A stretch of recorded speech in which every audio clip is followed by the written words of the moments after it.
Hi dear students, a warm good morning to all of you and welcome to yet another topic of molecular biology, the primer designing. First let me just ask you, where does the topic of primer comes? In molecular biology, we quite often come across a technique called the polymerase chain reaction, where a double-stranded DNA is getting amplified. And for this process of amplification, we denature the DNA at a temperature around 94 degrees centigrade, where the double-stranded DNA gets separated to single-stranded, and then further we see that the process of primer annealing happens, and it is further that the DNA polymerase does the process of what? Extension or the process of DNA synthesis. And this cycle of denaturation, primer annealing and extension continues at different cycles, and it will result in the formation of what? Multiple amounts of DNA or multiple copies of your desired fragment of DNA is being created. So, we know that the success of a PCR reaction or a gene synthesis mainly depends upon the occurrence of a suitable primer. Now, if the designing of this primer is not being done properly, the PCR reaction itself will be hampered. So now what is a primer? A primer is usually a short synthetic oligonucleotide which is used in the molecular techniques, as we saw in the PCR. And the primers are designed to have a sequence which is reverse complement of a region of the template or the target DNA to which we wish the primer should anneal. So, the DNA fragment which you need to amplify, complementary to that, okay, at the 3' end as well as at the 5' end, you will add a primer. And that's a single, it will be a synthetic oligonucleotide, and it will be complementary, reverse complement of the region of the template DNA which has to be amplified. And at the 5' end and at the 3' end, we add the primers, and only then the molecular amplification or the PCR amplification will be carried out. Now, let me just ask you, from where do you get the template sequence? So, you will have a template sequence, and it is reverse complement of this is being used as a primer. Now, where do you get this template? This template can either be self-generated. Now, for example, you will do an experimentation. You will take a plant material. You will isolate a gene and amplify a particular sequence, and you will get the sequence. That is a self-generated sequence. Or sometimes you might you are trying to search for a particular gene or in your particular target organism. So, what does it mean? Now, for example, a phospholipase gene. There are multiple sequences of phospholipase gene already available in the NCBI database. NCBI database is the National Center for Biotechnological Information. It is a database which contains all the known gene sequences. So, you would take all that sequences and compare and try to get a template sequence. You will compare them and you will make a common template sequence so that you can design a primer for it. So, a primer has to be properly designed. Only then the molecular biology aspect of PCR amplification would be possible. So, this primer designing depends upon the sequence from which you need to choose, and also it would also depend upon the PCR reaction parameters which you use, as well as it should also follow the primer selection rules. All these three things will come under the process of primer designing, and the ultimate result is that you will get a good primer which is capable of doing the PCR amplification, and you will also get you will get the primer sequence as a result. Then ultimately you will get a pair of primers which are working at a common annealing temperature and all that. So, the primer design is an art when done by the human beings, and okay, and it is far better done by machines. So, we have to use a logical thinking, as well as we should follow some certain rules in order to get a proper primer. Now, what are the primer designing criteria that which we should follow. First of all, the primer should be unique, and that is, if a primer or a primer is being found only at one particular sequence at a particular thing, it means it is found to be unique. So that is a good criteria. Then the primer length, the melting temperature, the GZ content range, the 3' clamp properties, the avoid hairpins in the primers, the length of the amplified region, and avoid primer-primer interactions, and the melting temperature compatibility. These are some of the features which we consider when we are going to design a primer. So let's explore them. What are each parameter of this? Now, uniqueness. What do you mean by uniqueness? If there is only one target site in the template DNA where the primer binds, that means that the primer sequence is unique in that template DNA. And this uniqueness is usually been identified by the BLAST program, and you can say that if there is no, it is whether good, if the primer is good or not. And that is, if consider, if I want to amplify a particular gene. Now, for example, I want to isolate or amplify a region of DNA which is coding for a particular protein called apolipase. Okay, if that primer is binding only at the region of apolipase, then I say that it has been found to be unique. But if it has been considered, it is binding apolipase protein gene. Okay, so if it is binding to another protein also, then the primer is not being found to be unique. So if a particular primer is binding only to one target site in template DNA, then we say that it has been found to be unique. Then coming to the length of the DNA. Now, the primer length has an effect on its uniqueness as well as the melting or the annealing temperature. Now, what is the melting temperature and what is the annealing temperature? I'll explain it to you. The longer the primer, now what is melting temperature? If you want to have a look on it, melting temperature is a temperature at which the DNA is, or half the molecule of the DNA becomes single stranded, and half the molecule, half of the DNA which is there is being remains single stranded. That is called the melting temperature. And what is the annealing temperature? Annealing temperature is the temperature at which the primer goes and binds onto the what? Onto the template DNA. So the temperature, the melting temperature is also playing an important role. See, even the primers, you should remember, the primers always we use a forward primer as well as a reverse primer. So they are used in pairs. So they also have a melting temperature. And the longer the primer, the more the chance that it is unique, and the longer the primer, the higher the melting point or the annealing temperature. And usually we consider that the length of the primer has to be at least 18 bases to ensure uniqueness. And 18 to 28 or 17 to 28, these are different options of the primer length which we use for a PCR. And we also use some simple rules that primers, as I told you, their length is around this, and there should be 1/4 chance of finding an A, G, C or T in any given sequence, and there should be 1/16 chance of finding any dinucleotide sequence. Now, for example, AG, that shouldn't be repeated frequently, and 1/256 chance of finding a 4-base sequence. Thus, a 16-base sequence will statistically represent only once in every 4⁻16 bases. And about the size, and you can see that this is, you don't get confused with this, because when you go to look into it, you can calculate it in such a way that, or you can design the primer in such a way that it does not form complementarity sequences, or it does not form dimers and all that. So as I mentioned earlier, melting temperature is a temperature at which half of the DNA strands are single stranded and half are double stranded. So it depends upon this melting temperature, it depends upon the DNA composition. If you have a higher G plus C content, the DNA has a higher TM because of there are more hydrogen bonds between them. And we say that for a primer sequence, if it is having a sequence, if it's having a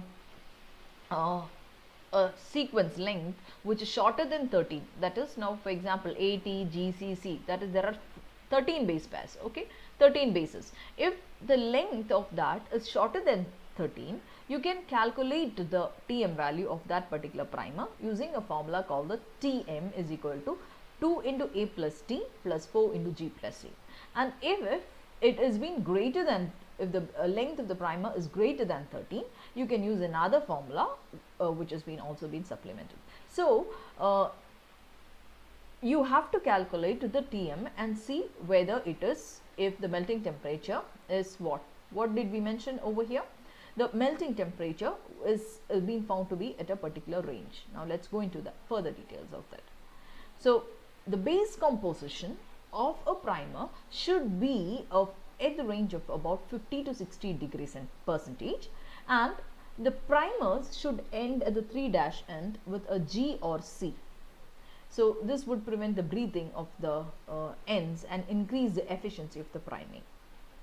So let's go into the annealing temperature. Now what is the annealing temperature and the Tm?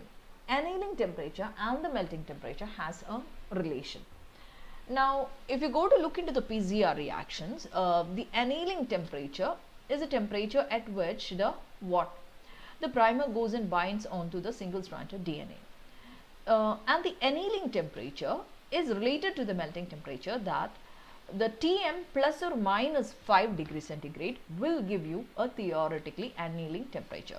So when you take a forward primer and as well as a reverse primer for a PCR reaction, they both should be of the of the same annealing temperature, because when you set a PCR, you will give, now for example 94 degree for 2 minutes, then you will give 58 degrees centigrade for 2 minutes or something like that.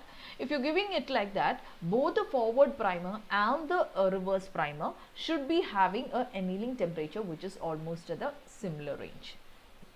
Okay, so the melting temperature plus or minus 5 degrees centigrade would help you to find out which is the annealing temperature, because we know unless we are the ones who set the annealing temperature. If the proper annealing temperature is not being set, the primer will not anneal to the template and the PCR will not work. So the primers with a Tm value between 55 to 70 degrees centigrade is normally preferred, and a Ta value, as I mentioned earlier, it is 5 degrees within the Tm calculation. And when we go to design the primers, we do of course come across some problems, okay, or difficulties. Now runs of 3's or more of C's or G's at the 3' end of the primers should be avoided, mainly because that would cause mispriming. Now you just have a look at the end here. If one primer, this is the forward primer and this is the reverse primer. So when you have the two primers, if they are having more of G and C and all, at the end what happens? They would pair with each other, and that would cause mispriming. Okay, and then I should also make sure that the 3' end of the primers should not be complementary. Complementary means they are pairing with each other. Now here, in this case, this is being found to be a case of complementary reaction, where G and C, C and G and A and T, they are being found to be complementarity. So if the 3' end of the primers are being found to be complementary, they will be the primers themselves will be paired. And in the first case, where the 3' end is having more G or C, what happens? They would prime or they would anneal at a very wrong place. Okay, and then moreover not at the correct place, they would bind at the wrong place, and for example the stability of this mispriming also would be very much high, because when you have more G and C content at the 3' end, the more hydrogen bonds would be formed. So if it is getting misprimed and if it is wrong, that would cause a difficulty in our PCR reaction. And primer self complementarity also should be avoided.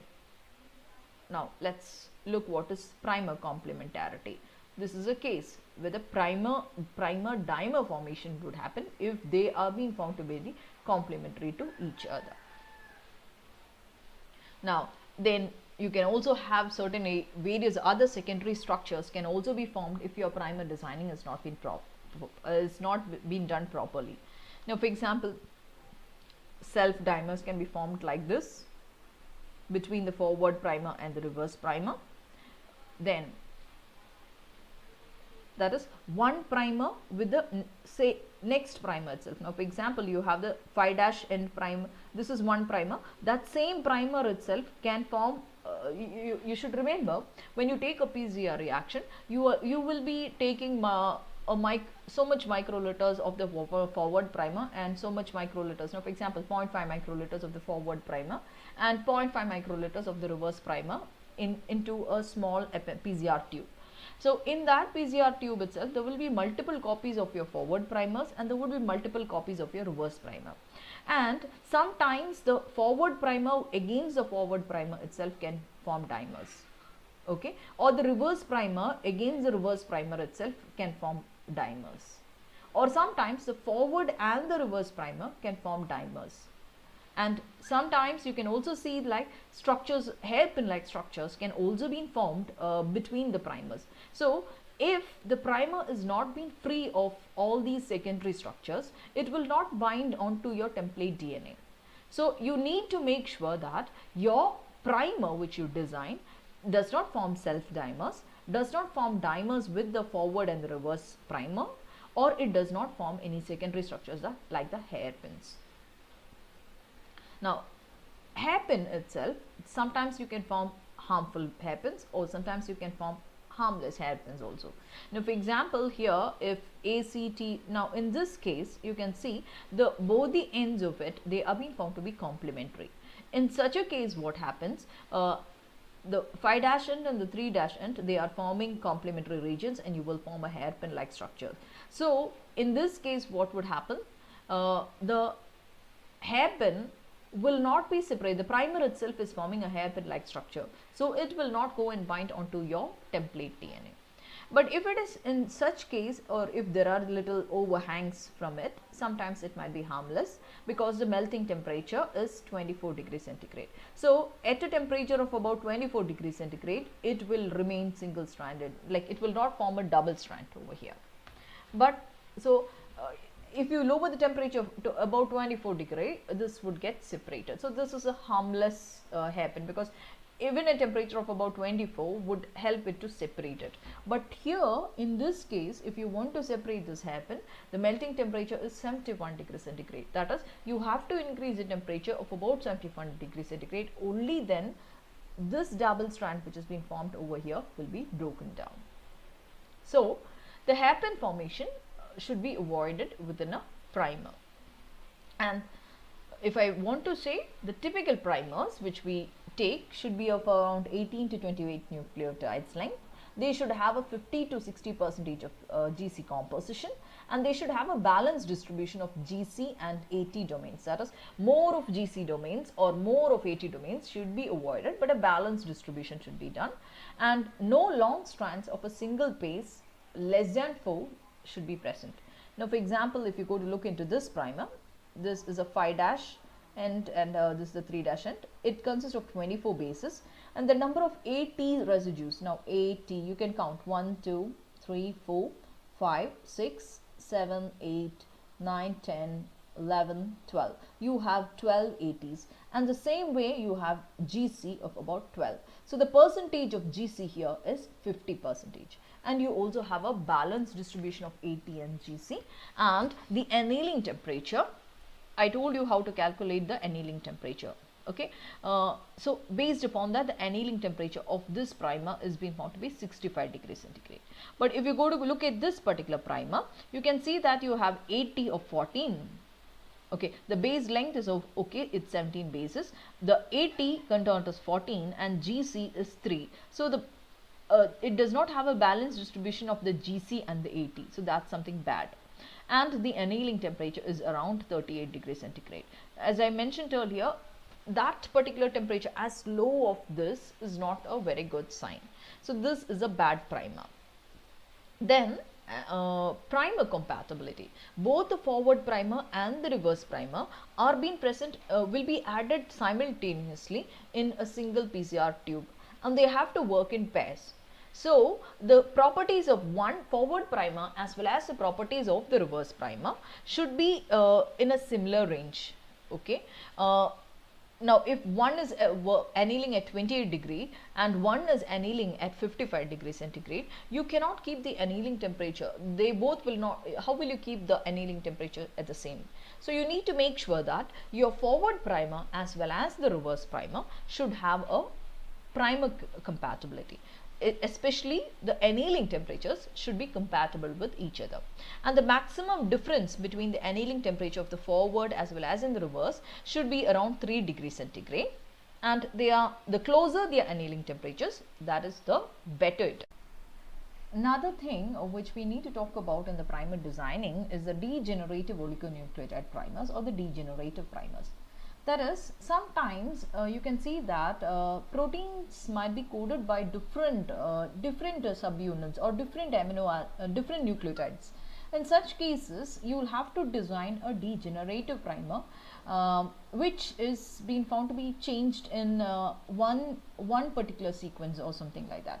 So in such cases, or sometimes now in cases where only you know the protein sequence of a particular gene and need to isolate similar genes of a variety of species, in such cases also you can use degenerative primers.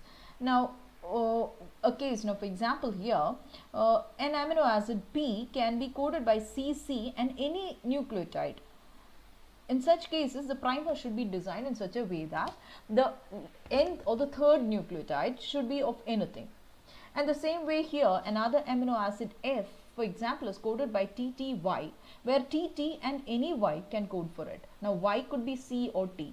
Or now for example R, where here AAR.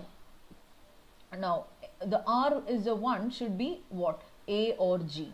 So in such cases, you develop degenerate primers, and the degenerate primers are being used in some cases also, and you can see that in such cases, when you are trying to amplify the degenerate primers, you can use inosine residues which can pair with any nucleotide, and you can try and avoid degeneracy at the 3' end of the oligo, especially to avoid the ending in inosine. That is, at the template, at the primer which you have, at the 3' end, inosine should not be there of the whole primer, but it should be a degeneracy which should be present at the before that. So there also do exist criteria which we should follow for the determining of the degenerate primers, and there are different bioinformatic programs which can be used for the synthesis of primers. Now for example, Primer 3, Web Primer, Jan Fisher, Jan Walker, Net Primer, these are all some of the programs which we can have. We can also have PCR master mix box titration calculator. These are all softwares which will help us to identify the thing, and also sometimes you might get it from primer banks also. So the process of primer designing can be done by using primer databases, as well as your own primers can also be determined depending upon your requirement. So with this we come to an end. Thank you for now.